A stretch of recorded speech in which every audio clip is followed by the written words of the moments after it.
Gênese no lar, Evangelho no coração. Sexta-feira, junho do ano de 2020, dia 5. Que Deus, na sua infinita bondade, que os bons espíritos estejam conosco. Que Jesus, nosso Mestre, nos inspire em mais uma festa proporcionada pelo Evangelho. Lembrando que ele comparava o reino dos céus, das conquistas íntimas, a um grande festim de bodas, um casamento que vai se coroando pela prática do bem, pela vivência da caridade, pelo estudo dos projetos definidos pelo Pai, para a vitória sobre nós mesmos em busca da perfeição, da felicidade, do amor verdadeiro e da paz. Por sugestão, recebemos com muito carinho para amanhã de sexta-feira fazermos uma reflexão sobre Jesus, que revigora as nossas forças, que motiva as nossas ações. Então nós vamos convidar os amigos para refletirmos na obra especial, transcendente, oferecida por Allan Kardec, que é o Evangelho segundo o Espiritismo, em seu capítulo 2. Intitulado Meu Reino Não É Desse Mundo. Então vamos acompanhar Kardec, que publica aquele trecho célebre do diálogo de Jesus com o representante de Tibério, na região da Judéia, Pôncio Pilatos, que está inserido no capítulo 18 do Evangelho de João, que nós vamos ler apenas a expressão de Jesus, quando disse: aquele que pertence à verdade, escuta a minha voz, porque o meu reino não é desse mundo. Agora nós vamos debruçar em torno do item 4 desta obra, com um comentário do nosso mestre codificador Allan Kardec. Professor ainda desconhecido por muitos, inclusive uma parcela considerável daqueles que se autoproclamam espíritas. Kardec diz assim: que não é deste mundo o reino de Jesus, todos compreendem, mas também na terra não terá ele uma realeza? Nem sempre o título de rei implica o exercício do poder temporal. Dá-se esse título por unânime consenso a todo aquele que, pelo seu gênio, ascendendo à primeira, plana numa ordem de ideias qualquer,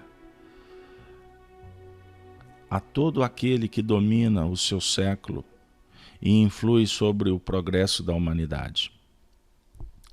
É nesse sentido que se costuma dizer o rei ou príncipe dos filósofos, dos artistas, dos poetas, dos escritores e etc. Essa realeza, oriunda do mérito pessoal, consagrada pela posteridade, não revela muitas vezes preponderância bem maior do que a que cinge a coroa real? Imperecível é a primeira, enquanto esta outra é joguete das vicissitudes. As gerações que se sucedem à primeira, sempre a bendizem, ao passo que, por vezes, amaldiçoam a outra. Esta, a terrestre, acaba com a vida. A realeza moral se prolonga e mantém o seu poder. Governa, sobretudo, após a morte. Sobre esse aspecto, não é Jesus mais poderoso rei do que os potentados da terra? A razão, pois, lhe assistia para dizer a Pilatos, conforme disse: sou rei, mas o meu reino não é desse mundo. Na sugestão dada para o tema de hoje, nos foi pedido que falasse um pouco sobre a transcendência de Jesus em nossas vidas, para nos auxiliar a vencer os limites e os medos, as angústias, as doenças psicossomáticas. E o pedido chegou como uma ordem que foi expressada por um coração bondoso, necessitado, mas ao mesmo tempo intermediando para que estas singelas palavras pudessem chegar a corações outros que nós não temos competência nem para imaginar.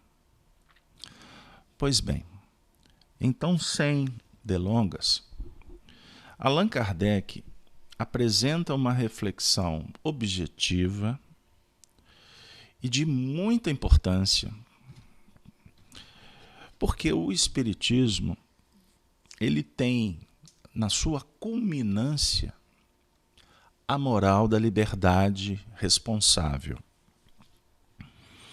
em perfeita conjugação com a moral do Cristo.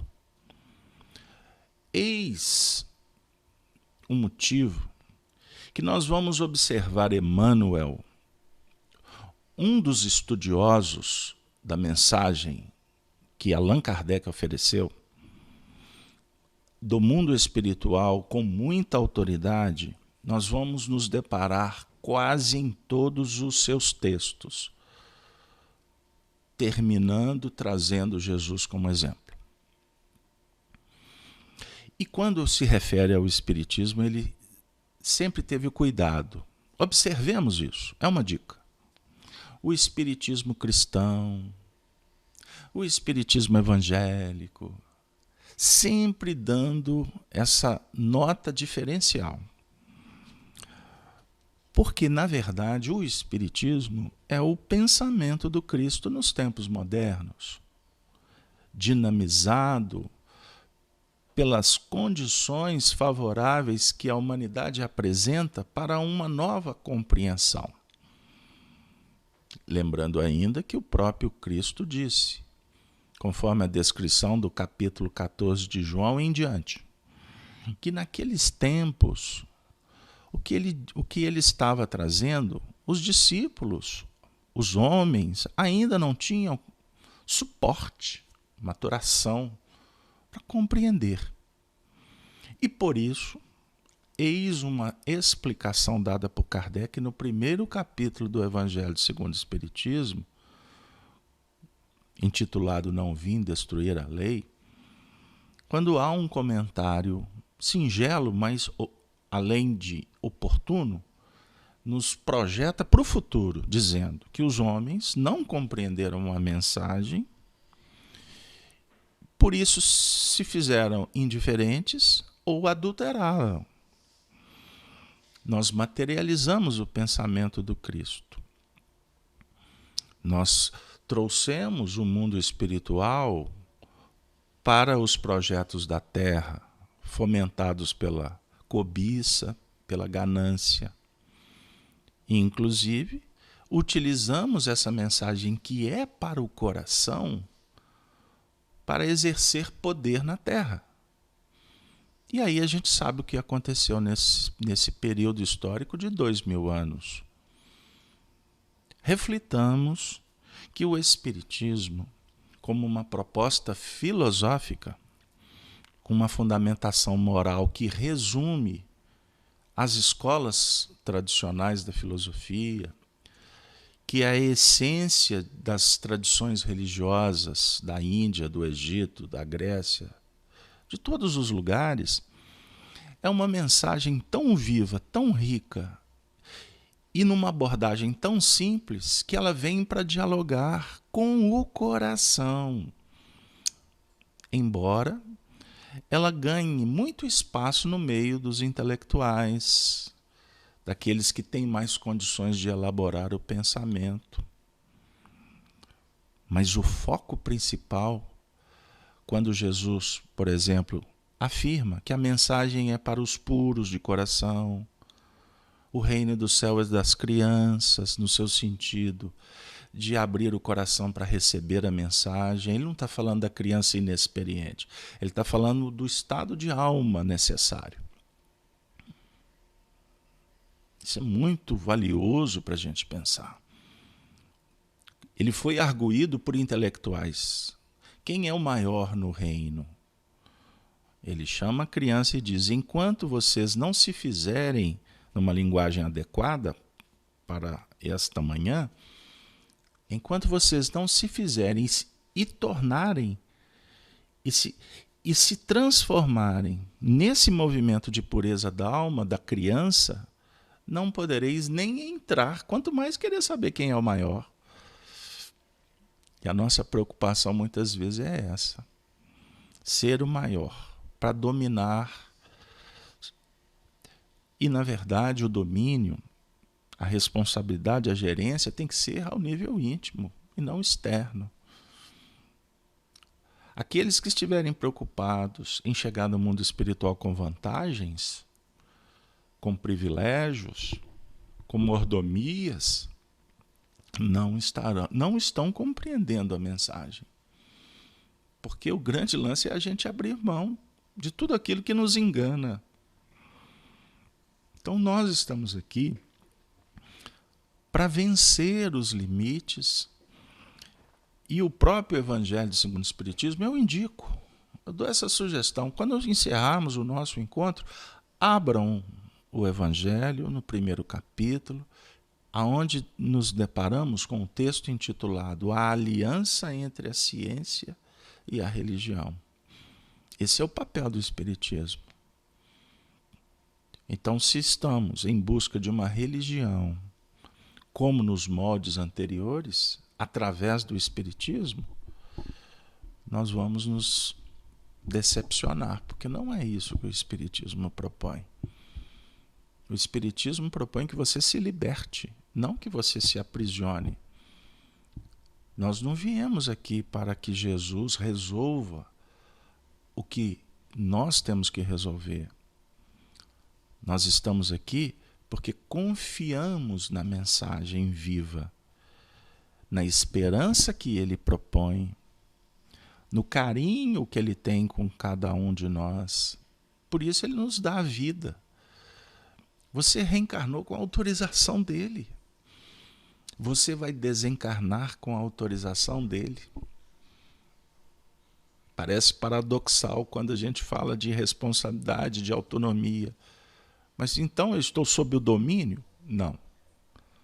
Você está envolvido por um mar de misericórdia, que é justa, que é bondosa e que propõe que sejamos libertos pelo conhecimento, pela sabedoria, pela verdade. Que verdade é essa? Eu tenho que achá-la num livro? Não. O livro propõe que você viaje, mas o encontro dessa verdade é dentro, não é fora. Aí nós podemos dizer: mas eu estou carente, eu queria sentir mais Jesus dentro de mim. Eu vou elucidar dizendo: você já sente, você só não confia. como que eu sinto? Eu não vejo ele não dialoga comigo. Me perdoe, mas você continua enganada ou enganado. Quando você tocar uma rosa, que você dialogar com a rosa, que você podar a rosa, que você regar a rosa, que você estiver trabalhando a sua sensibilidade para intercambiar com a rosa, você está fazendo luz. Quando você toca o seu animal, o seu cão, que você faz carinho naquele ser em evolução, e você se sente feliz por fazê-lo, é a luz do Cristo que está se manifestando por ti. Quando você liga o computador nas manhãs para acompanhar o Gênesis no lar, que você dá bom dia para alguém, que você se movimenta ansiando por uma revelação, por um comunicado espiritual, é o Cristo que está falando por ti. Quando você toca afetuosamente um ser que está do seu lado, seu filho, seu marido, sua esposa, quando você abraça o seu amigo verdadeiramente, é o Cristo.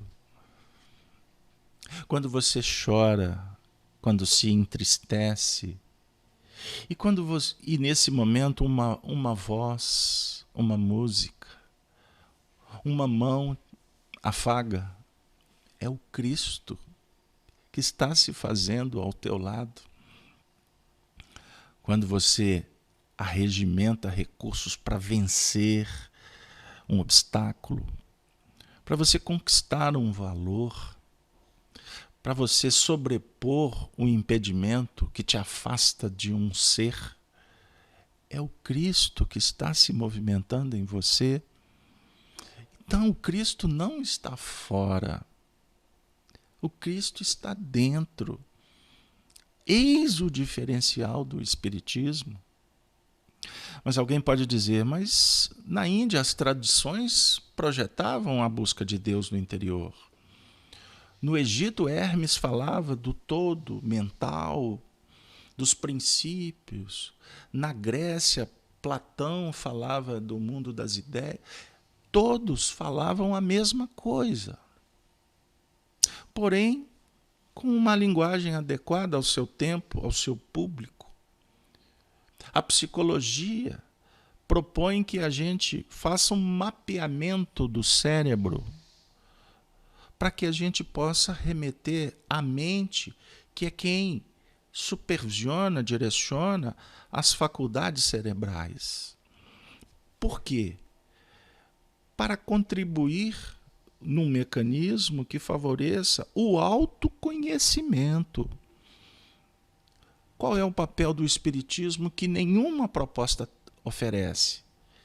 O Espiritismo vem falar da mediunidade, estudando-a. O Espiritismo vem falar do mundo espiritual, que intercambia conosco. O Espiritismo vem explicar como que acontece o mecanismo de lá para cá, através, por exemplo, das obras mediúnicas sérias, como André Luiz nos oferece. Mas antes disso, Allan Kardec ensinou como se faz daqui para lá. Os espíritos dialogam conosco, dizendo assim, a minha experiência foi essa. Mas agora, vocês que têm que construir a própria. Mas nós estamos juntos. Esta é a realeza do Cristo. Eis a autoridade do Senhor. Naturalmente, nós vamos buscar nos seus feitos exemplos. Nós vamos buscar ao indivíduo messiânico, que é Jesus, que não é Deus, mas que é um irmão mais velho, amoroso, aqueles exemplos que nos ajudem, que nos estimulem e que sejam referenciais. Não existe tipo mais perfeito, como nos deparamos na questão 625 do Livro dos Espíritos. Agora, será por acaso será por acaso, eu estou fazendo uma provocação bendita, que antes dessa questão 625 do Livro dos Espíritos, a questão 621, 4 anteriores, Kardec pergunta: aonde está escrita a lei de Deus? Na consciência. Aí mais à frente ele vai falar de Jesus. Então, não tem como não associar Jesus como o amigo que aciona um botãozinho chamado consciência, mas de uma forma respeitosa, porque Jesus não vai te condenar. Jesus não olha para você com vistas ao seu passado. Isso é um engano. Isso é ortodoxia religiosa que quer imputar o medo e a culpa e definir um castigo, inferno. Para os espíritas que desconhecem Kardec, o umbral é o mesmo inferno, só mudou de configuração.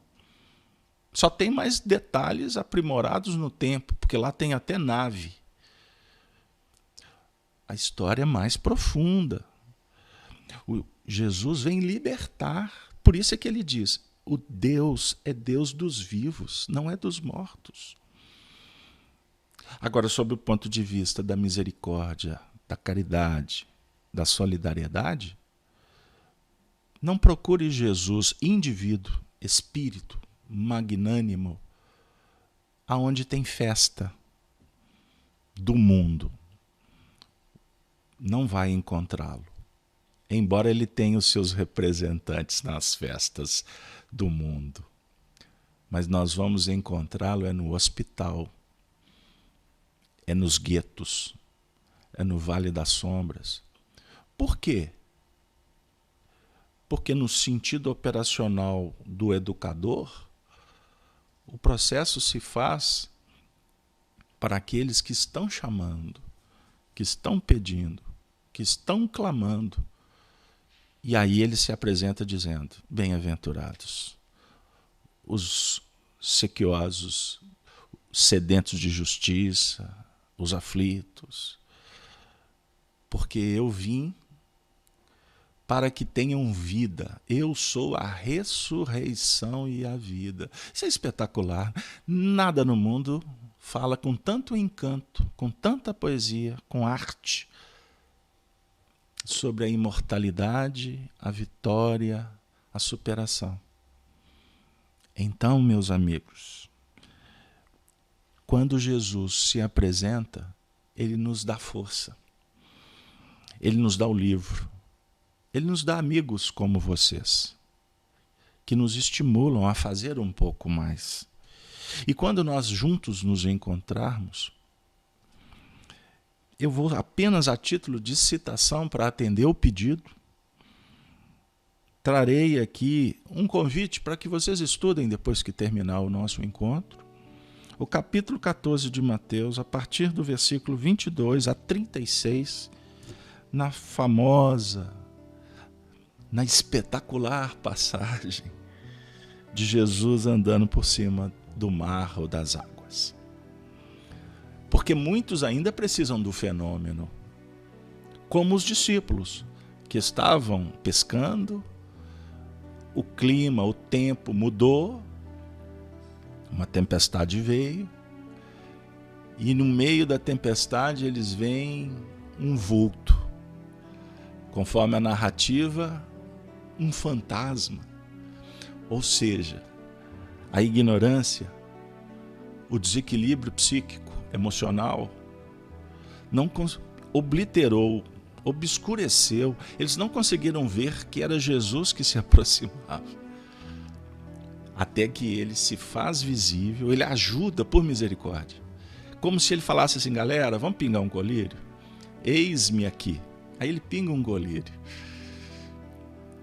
Os discípulos, que estavam com muito medo, face às tempestades, reconhecem Pedro, empolgado, que muitas vezes ficamos motivados, ufanismo, os espíritos vão resolver. Senhor, eu quero também, eu quero andar por cima das águas. Ele se esforça, mas não tem sustentação ainda. Aí ele começa, por falta de fé, submergir. A atuação do Senhor é nesses momentos, dizendo assim: eu contei antes, eu ensinei, eu dei livros, eu estive convosco. Agora é com vocês. Mas como a fé ainda é frágil, eu volto. Aí ele ajuda Pedro. E mais à frente ele vai trazer aquele célebre ensinamento. Até quando estarei convosco? É necessário que todos tenham a fé que pode encarar a razão face a face, a fé da intuição e o trabalho, que é o que dá realmente a ordenação, a autoridade, a sustentação. Porque por palavras o mundo nos oferece muitas coisas, mas se nós percorremos a história, por que ter tão poucos homens que viveram realmente o que Jesus ensinou? É uma pergunta. Agora, você, eu, todos nós, estamos sendo chamados para fazer essa travessia num mar tempestuoso. E com o coração em paz, feliz, confortado, porque sabemos que Ele está conosco, no momento do testemunho, que todos teremos que dar, isso é inevitável, que a gente possa passar com segurança, porque tudo que acontece na nossa vida favorece a experiência e é passageiro. Quando se aprende, pode demorar, se nós ainda apresentarmos dificuldades para vencer. Mas enfim, termino dizendo, relembrando ainda João Batista, quando afirmara que tudo na terra é transitório, mas o que vem do céu é para sempre, permanecerá.